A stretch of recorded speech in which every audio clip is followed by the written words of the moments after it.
नमस्कार दोस्तों, स्वागत है आपका बिहार स्पेशल के इस कक्षा में।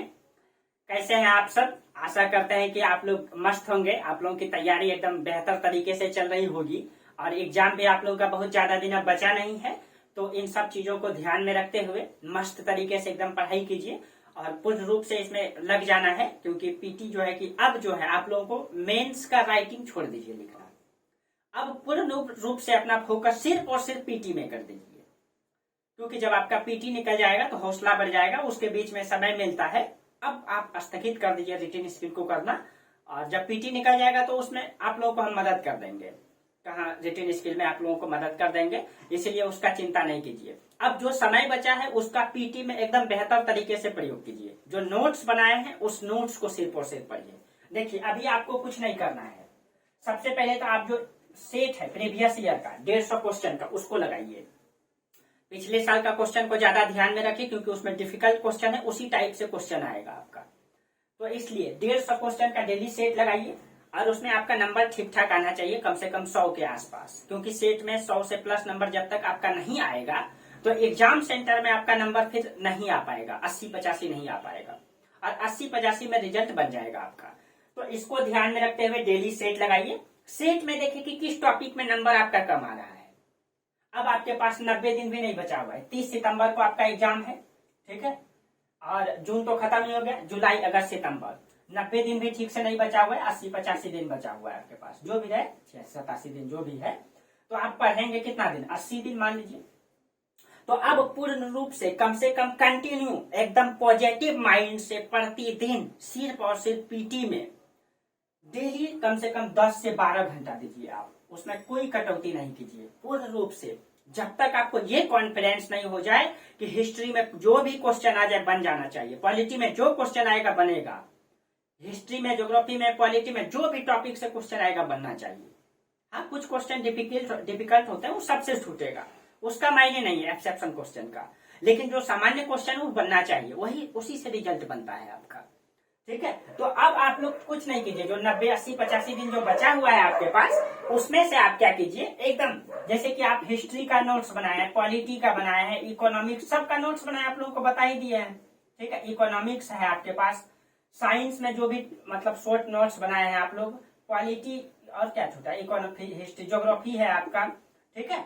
अब आप लोग डेली टाइम बना लीजिए, जो आपका नोट्स है टाइम बना लीजिए। बिहार स्पेशल जो हमसे पढ़ लिए हैं ऑफलाइन बिहार स्पेशल, वो तो मतलब पढ़े ही हैं, उसका भी टाइम आप लोग बना लीजिए। जो नहीं पढ़े हैं, मेरा ये पूरा कोशिश है, अब आप लोग को कंटिन्यू एक क्लास मिलेगा बिहार स्पेशल का और खत्म कर देंगे, उसका चिंता मत कीजिए। बहुत ज्यादा तो है नहीं, 90 दिन बहुत ज्यादा है अभी, ठीक है। खूब से खूब बिहार स्पेशल को पढ़ाएंगे तो 25-30 क्लास में खत्म हो जाएगा।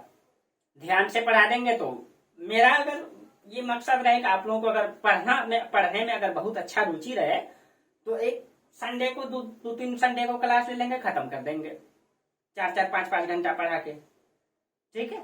लेकिन आप लोग इसमें ध्यान दीजिए। बीपीएससी का ये जो बिहारी स्पेशल, इसको हम क्लियर कर देंगे, इसका चिंता नहीं कीजिए आप लोग। लेकिन आप लोग इसको अभी ध्यान में रखिए। जैसे हिस्ट्री को 10-12 दिन दीजिए, जो भी 15 दिन आप अपने हिसाब से बांट लीजिए, कितना मेहनत किस में करना है आपको। पॉलिटी में इसी प्रकार से 10 से 12 दिन दीजिए। इकोनॉमिक्स में ज्यादा नहीं दीजिए, 4 से 5 दिन दीजिए। साइंस में थोड़ा समय दीजिए, 10 से 12 दिन दीजिए, ठीक है, क्योंकि इसमें बायो है, केमिस्ट्री है, फिजिक्स है।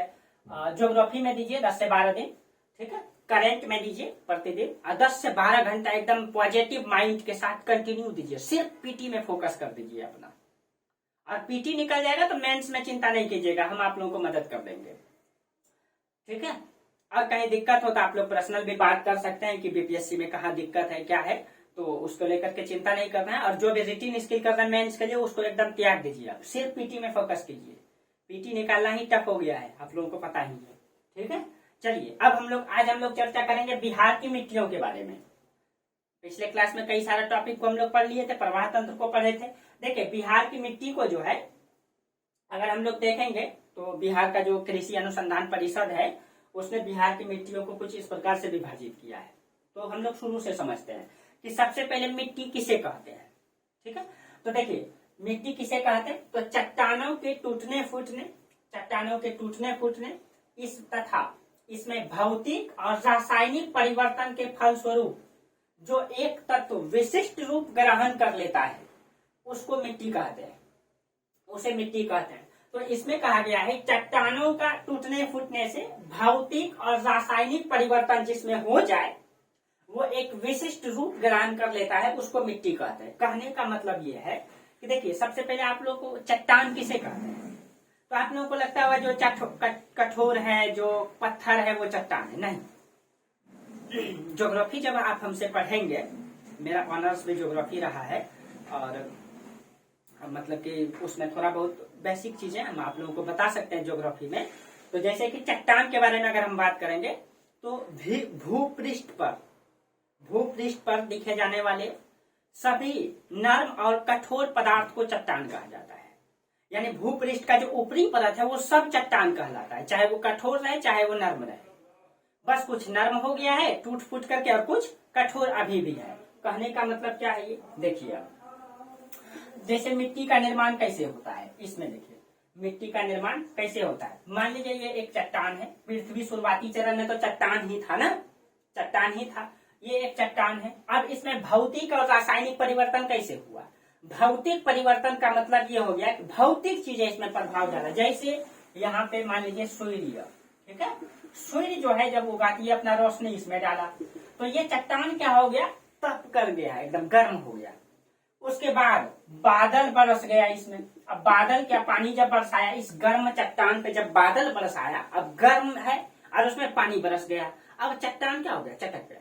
मतलब वो गर्म होकर के ठंडा हुआ अचानक, तो उसमें रासायनिक परिवर्तन दिखाई दिया, ठीक है, यानी वो थोड़ा सा ढीला हुआ, उसमें रासायनिक परिवर्तन हुआ। तो भौतिक कारक हो गए सूर्य, बादल, और रासायनिक मतलब वो जो चट्टान का संगठन रूप है वो टूटा उसके कारण से, ठीक है। तो ये एक विशिष्ट रूप ग्रहण कर लिया और ये बन गया क्या, मिट्टी। और इसमें और क्या प्रभाव डालेंगे, हवा भी। अब क्या करेंगे, अब मतलब ये तोड़ने का काम तो ये किया, सूर्य ने प्रकाश डाला और बादल जो है किसमें मतलब पानी बरसाया तो ये टूटा। अब इसमें हवा चलेगी और उस टूटा हुआ वाहक को एक स्थान से दूसरे स्थान लेके चलेंगे।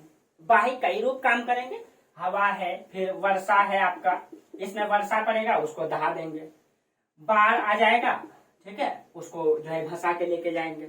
अब देखिए, अब ये जो चट्टान है, जहां पे अधिक बारिश होगा, जहां पे अधिक नदियां प्रवाहित होगी, वहां ऑटोमेटिक है कि ये चट्टान और टूट फूट करके महीन कण बन जाएगा। तो जहां नदी का प्रवाह अधिक होगा, जहां बारिश अधिक होगा, वहां अधिक उपजाऊ मिट्टी होंगे, वहां पतले कण वाले, छोटे कण वाले मिट्टी पाए जाएंगे, वो उपजाऊ भूमि होगा, ठीक है। तो ये आपका ये गुण है। अब देखिए, मिट्टी के निर्माण प्रक्रिया में जलवायु के विभिन्न तत्वों की भूमिका होती है। जैसे जल, वर्षा, आर्द्रता, तापमान मुख्य है। आपको समझाया ही, मिट्टी के निर्माण में ये मतलब कि सारे तत्व जो है सहायक होते हैं। अभी आपको बताया किस प्रकार से, नहीं, क्योंकि शुरुआती चरण में मान लीजिए पूरा पृथ्वी है, तो ये शुरुआती चरण में पृथ्वी आग का गोला था। अब जब आग का गोला था तो पृथ्वी का ऐसे 3 भाग है, ठीक है। इसको जैसे कहते हैं, इसको क्रस्ट, मेंटल और कोर। ये जो क्रस्ट का जो कुछ इलाका है ना, ये वाला ऊपर वाला 25 किलोमीटर, ठीक है, ये इसको हम लोग चट्टान मतलब ये भूपृष्ठ कहते हैं, भूपृष्ठ। ये पूरा भूपृष्ठ। अब आग का गोला था, आग का गोला जब ठंडा हुआ तो ये चट्टान कठोर बन गया, चट्टान बन गया, इसीलिए ऊपर का सारा परत चट्टान है।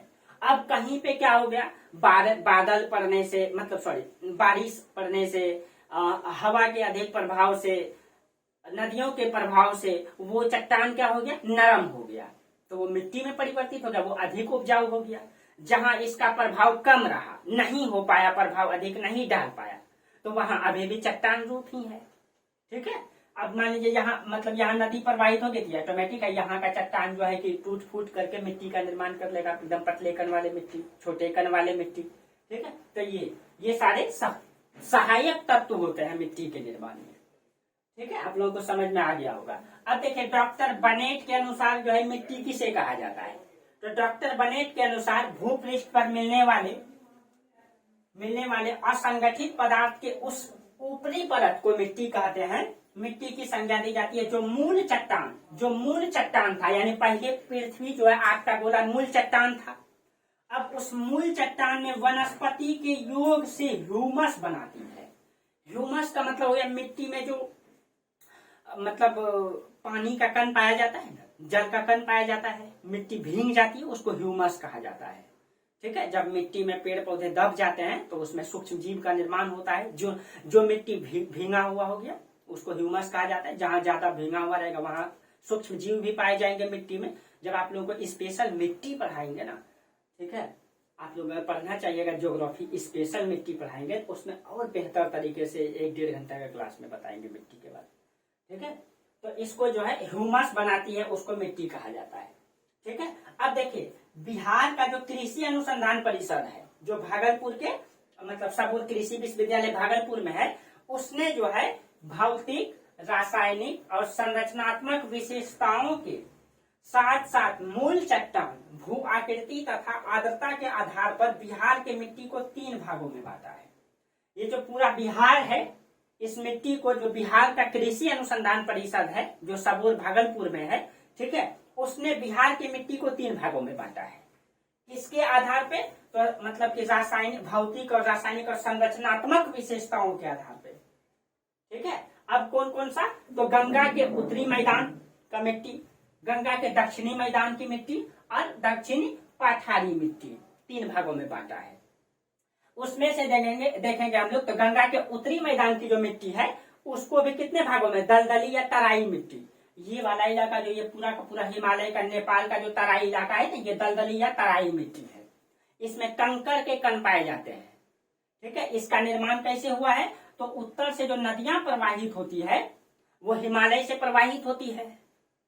आज हिमालय से प्रवाहित होकर के यहाँ कंकड़ पत्थर यानी अवसाद को लाके जमा कर देती है। तो ये मिट्टी कंकड़ पत्थर वाले हैं, दलदली क्षेत्र होता है वो थोड़ा सा। ठीक है, जैसे देखिए थोड़ा सा हम आपको उदाहरण के साथ बता दें। जैसे मान लीजिए ये पहाड़ है, अब पहाड़ से जब नदी गिरती है इस तरीके से, ठीक है, तो पहाड़ के बाद पठार, पठार में आई, पठार के बाद मैदान। अब देखिए नदी जब यहाँ से प्रवाहित होती है, यहाँ से कंकड़ पत्थर को तोड़ के लाई, अब यहाँ पे तो ये मतलब ऊपर से गिर रही है तो उसके पास ताकत ज्यादा होता है नदियों के पास। अब जिसके कारण से यहाँ से कंकड़ पत्थर को भसा के ये ला देगी, लेकिन जैसे मैदानी भाग में क्रॉस करेगी, अब ये कंकड़ पत्थर को भसाने का उसके अंदर क्षमता खत्म हो जाएगा, क्योंकि प्रवाह स्पीड कम हो जाएगा। तो ये कंकड़ पत्थर यहाँ आके रुक जाएंगे। अब यहाँ जब रुक जाएंगे तो अब यहाँ जो नदी प्रवाहित होगी ये कंकड़ पत्थर के बीच गैप से प्रवाहित होगी, कंकड़ पत्थर के बीच गैप से प्रवाहित होगी। वहां नदी जो है दिखाई भी नहीं देगा ने? जैसे यहाँ ढेरी कंकड़ पत्थर हो गया, अब इसके बीच में जो ये गैप है पानी इधर से प्रवाहित होगी नीचे नीचे, वहां दिखाई भी नहीं देगा। तो उसी को तराई क्षेत्र या भाबर प्रदेश भी कहा जाता है। तो एक हो गया आपका तराई या दलदली मिट्टी। ये जो है बिहार में पश्चिमी चंपारण से लेकर के किशनगंज तक पाया जाता है। पूरा का पूरा पेटी में 7 से 8 किलोमीटर चौड़ा पट्टी में पाया जाता है। दूसरा है आपका नवीन जलोढ़ मिट्टी।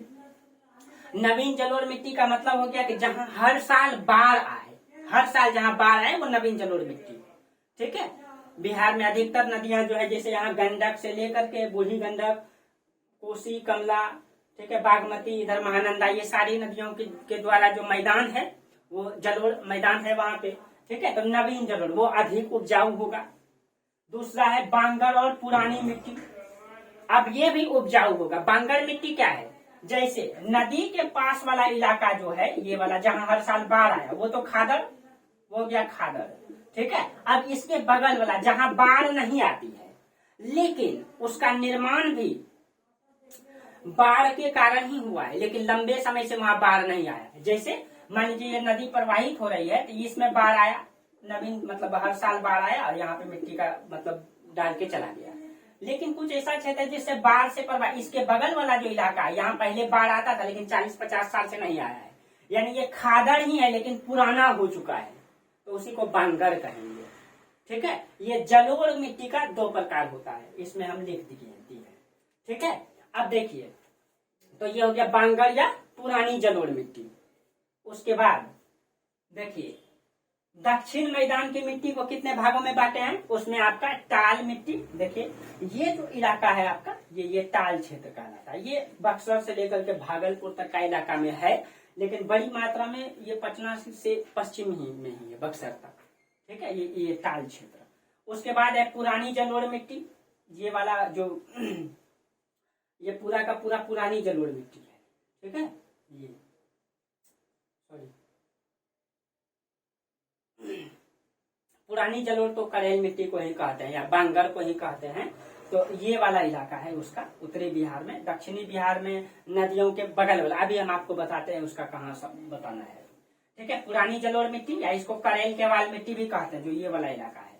एक है बलथर मिट्टी, एक पीटी पाया जाता है यहाँ पे दक्षिणी बिहार में, ये बलथर मिट्टी है। और दक्षिणी पठारी मिट्टी में आपका लाल और पीली मिट्टी, लाल बलुका युक्त मिट्टी। ये जो मिट्टी की प्रकार बांटा गया है, ये बिहार के कृषि अनुसंधान जो सबौर में है भागलपुर में, उसने इसको विभाजित किया है। ठीक है, इतने आधार पर। अब देखिए हम लोगों ने जो बिहार की मिट्टी को बनाया है, इसको आप लोग नोट कर लीजिएगा।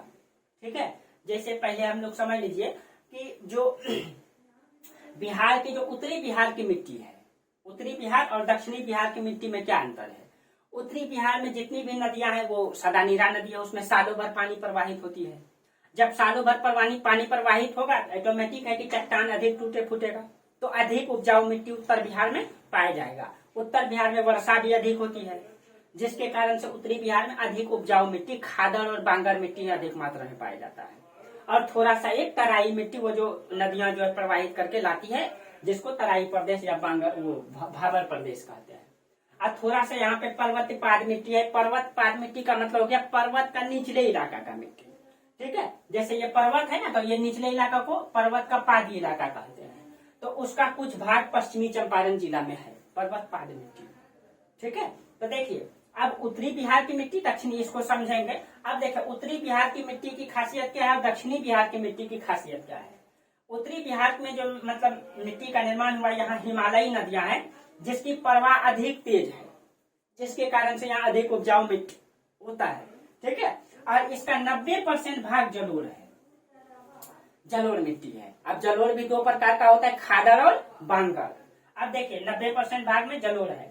यहाँ का वार्षिक वर्षा 130 से 140 सेंटीमीटर है उत्तरी बिहार का, इसीलिए। ठीक है, इसका 90% भाग जलोढ़ है। अब देखिए जलोढ़ मिट्टी को भी दो भागों में बांटा है, अभी तुरंत आपको बताए कि एक खादड़ मिट्टी और एक बांगर मिट्टी। खादड़ मिट्टी अधिक उपजाऊ, ये नवीन जलोढ़ है जहाँ हर साल बाढ़ आती है, जिसका निर्माण जो है प्रति वर्ष होता है बाढ़ आने से। ये अधिक उपजाऊ होता है, इसमें सबसे अधिक ये उपजाऊ होता है। इसमें धान, गेहूं, मक्का, दलहन, ये सब फसलें उगाई जाती है। ठीक है, और जो पुरानी मिट्टी है, जलोढ़ ही है लेकिन पुराना हो चुका है, तो वो पुरानी जलोढ़ मिट्टी ये उपजाऊ, ये भी उपजाऊ है। अगर अच्छा सिंचाई की सुविधा मिल जाए तो ये भी उतना ही उपजाऊ है, थोड़ा इससे कम है। और इसमें भी यही फसल उगाया जाएगा, धान, गेहूं, मक्का, दलहन, ये सारे फसल इसमें भी उगाया जाएगा। ठीक है, तो ये जलोढ़ मिट्टी की खासियत है। ठीक है, अब ये उत्तरी और दक्षिण। अब एक एक करके आप लोग मिट्टी के बारे में थोड़ा सा नोट कर लीजिए, नोट्स बन जाएगा आपका तो ठीक रहेगा। कुछ नोट्स लिखा देते हैं आप लोगों को। ठीक है, उसको नोट कर लीजिए आप लोग। देखिए सबसे पहले तराई मिट्टी है, तो तराई मिट्टी के बारे में आप लोग लिखिए, उसको नोट कर लीजिएगा। देखिए सबसे पहले आपका तराई मिट्टी है, तो यहाँ 1 नंबर दे करके देखिए तराई मिट्टी का जो विस्तार है आप लोग लिखिएगा, इसको नोट कीजिएगा। पश्चिम में जो है कि पश्चिमी चंपारण से लेकर के किशनगंज तक है, पूरब में किशनगंज तक है। ठीक है, पश्चिम में पश्चिमी चंपारण से लेकर के आप लोग पूरा लिखिएगा, चंपारण से पूरब में किशनगंज तक। इसकी जो चौड़ी पट्टी है, ये जो इसकी चौड़ी पट्टी है, ये 7 से 8 किलोमीटर चौड़ाई में ये फैला हुआ है। और किशनगंज में इसकी चौड़ाई अधिक है। किशनगंज जब आप जाइएगा, किशनगंज, ये वाला जिला किशनगंज है, यहाँ पे इसकी चौड़ाई 50 किलोमीटर है किशनगंज में। ठीक है, अब स्वाभाविक है ये दलदली क्षेत्र है, अधिक पानी वाला क्षेत्र है, तो वहां क्या उपजिएगा, पटसन। आप लोग देखे ही होंगे, जूट जिसको कहते हैं, उसमें पटसन उगाया जाता है अधिक मात्रा में। ठीक है, अब उसके बारे में थोड़ा सा हम आप लोगों को लिखा देते हैं।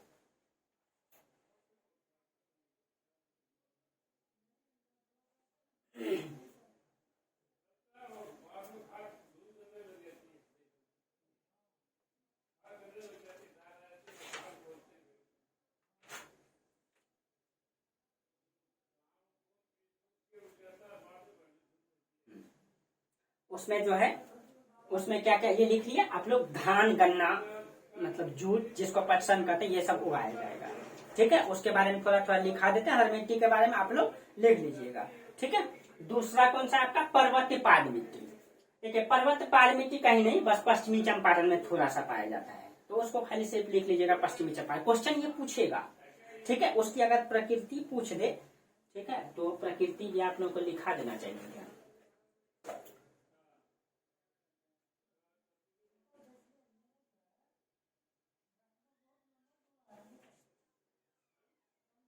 कुछ कुछ का प्रकृति भी लिखा देंगे अभी, ठीक है। देखिए एक हो गया आपका, दूसरा ये हो गया पश्चिमी चंपारण में आप लोग लिख लीजिएगा कौन सा, पर्वतपाद मिट्टी पाई जाती है। तीसरा बांगर मिट्टी और खादर मिट्टी। उत्तरी बिहार का अधिकतर इलाका जलोढ़ मिट्टी है। जलोढ़ मिट्टी को दो भागों में बांटा गया, पूरा बता दिया आप लोगों को, ठीक है। इसका उपजाऊ क्षेत्र क्या होता है बता ही दिए। इसका निर्माण जो है किस नदियों के किसके कारण से हुआ है, तो ये एकदम पश्चिम में लेकर के, पश्चिम में गंडक, बूढ़ी गंडक, ठीक है, उसके बाद आपका कौन सा है, बूढ़ी गंडक, उसके बाद बागमती है, कमला है, बलान है, कोसी, महानंदा। इस नदियों के प्रवाह के निक्षेप से हुआ है, आप लोग लिख लीजिएगा, ठीक है। इसका उत्तरी बिहार के मैदान का निर्माण, इसमें लिख लीजिएगा गंडक, बूढ़ी गंडक, बागमती, कमला, कोसी, महानंदा नदी के निक्षेप से हुआ है, ठीक है। और जबकि इसका निर्माण जो है अवसाद से हुआ है, ठीक है। इसमें लिख लीजिएगा हिमालय से निकलने वाली नदियों के अवसाद से, ठीक है, इस मिट्टी का, तराई मिट्टी का निर्माण हुआ है। उसमें आप लोग लिख लीजिएगा, क्वेश्चन कहीं से भी पूछा जा सकता है, उसमें लिख लीजिएगा। उसके बाद आ जाइए आपका टाल मिट्टी। तो टाल मिट्टी में आप लोग लिख लीजिए टाल मिट्टी, ये इसकी चौड़ाई जो है 8 से 10 किलोमीटर, आप लोग लिख लीजिएगा। इसकी टाल मिट्टी की चौड़ाई 8 से 10 किलोमीटर का, गंगा के दक्षिणी मैदान में 8 से 10 किलोमीटर की चौड़ाई में, ठीक है, चौड़ाई में गंगा के, यहाँ पे आप लोग लिखिए गंगा के दक्षिणी मैदान में, कहां से कहां तक, तो बक्सर से भागलपुर तक क्षेत्र में पाया जाता है। ये बक्सर से भागलपुर तक, लेकिन इसमें अधिक मात्रा में इसका जो पूरा का पूरा ये पेटी है, ये वाला है पटना के आसपास से बक्सर के आसपास तक, लेकिन ये कुछ मात्रा में भागलपुर तक भी दिखाई देता है, ठीक है। ये हो गया आपका टाल मिट्टी। उसके बाद लाल मिट्टी, देखिए ये पूरा का पूरा जो कैमूर का पठार है आपका, ठीक है, ये कैमूर है आपका, कैमूर का पठार, गया का पहाड़ी के पश्चिम में जो कैमूर का पठार है, वहां पे लाल मिट्टी पाई जाती है। तो आप लोग लाल मिट्टी के बारे में लिख लीजिएगा, ठीक है। लाल मिट्टी, लाल मिट्टी में लिख लीजिए कैमूर के पठार से। और उसके बाद इसमें ये लाल क्यों होता है, आयरन ऑक्साइड के कारण ये लाल होता है, ठीक है, ये आप लोग लिख लीजिएगा, ठीक। और अब देखिए लाल मिट्टी में क्या क्या उपजाया जा सकता है। इसमें मोटे अनाज के रूप में, बहुत अधिक उपजाऊ ये होता नहीं है, इसमें ज्वार, बाजरा, ये सब जो है उगाया जा सकता है लाल मिट्टी में, ठीक है। तो ज्वार और बाजरा लाल मिट्टी में उगाया जा सकता है,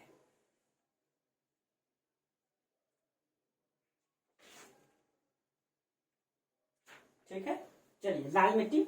बलथर मिट्टी, देखिए बलथर मिट्टी जो है दक्षिणी बिहार का एक पतला सा पेटी है, ये इस प्रकार से, ये ठीक है, एक प्रकार से पतला सा पेटी है जो बलथर मिट्टी का है। बलथर मिट्टी के बारे में थोड़ा सा आप लोग लिख लीजिएगा कि ये जो है इसमें रेत और कंकड़ की मात्रा अधिक होती है, रेत और कंकड़ की मात्रा होता है। इसका रंग जो है पीलापन, ठीक है, पीलापन के साथ हल्का सा लालपन होता है, और इसका प्रकृति अम्लीय होता है। आप लोग ये चीजें लिख लीजिएगा। अम्लीय मतलब उसको आप चाटेंगे ना तो खट्टा लगेगा, ठीक है, तो उसमें होता है। और उसमें क्या क्या उगाया जा सकता है, इसमें आप लोग लिख लीजिएगा मोटे अनाज के तौर पे कुर्थी, अरहर, ये सब चीजें उगाया जा सकता है। ज्वार, बाजरा, इस मिट्टी में आप लोग लिख लीजिएगा, बलथर मिट्टी में ज्वार, बाजरा, ठीक है। लाल और पीली मिट्टी में लिख लीजिए, जो लाल और पीली मिट्टी है उसमें आप लोग लिख लीजिए। देखिए इसमें लोह तत्व की प्रधानता होता है, वही आयरन ऑक्साइड पाया जाता है जिसके कारण से वो लाल होता है, उसमें लोह तत्व की प्रधानता होता है, लिख लीजिएगा, ठीक है।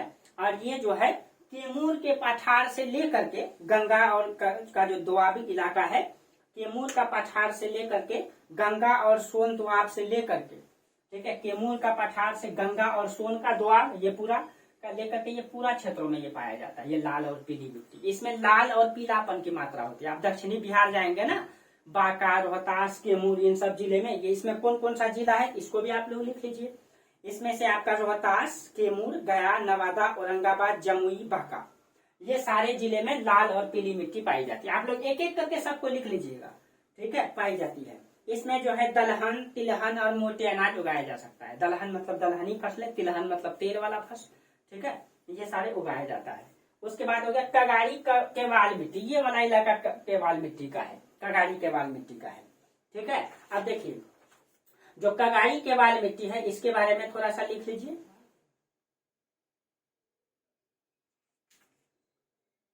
कगाड़ी मिट्टी के बारे में, गंगा के दक्षिणी तट में सोन, फाल्गु और क्यूल के किनारे ये पाया जाता है। ठीक है, और इसकी उर्वरता शक्ति बहुत कम होती है, ज्यादा अधिक नहीं होती है। हाँ, इसमें चूना की प्रधानता होती है। इसमें आप लोग लिख लीजिएगा, जितना बातें बोलेंगे उसमें चूना की प्रधानता होती है। ठीक है, और इसकी उर्वरता शक्ति बहुत कम है। इसमें मकई, जौ, सरसों, अरहर, साग सब्जी आदि उगाए जा सकते हैं।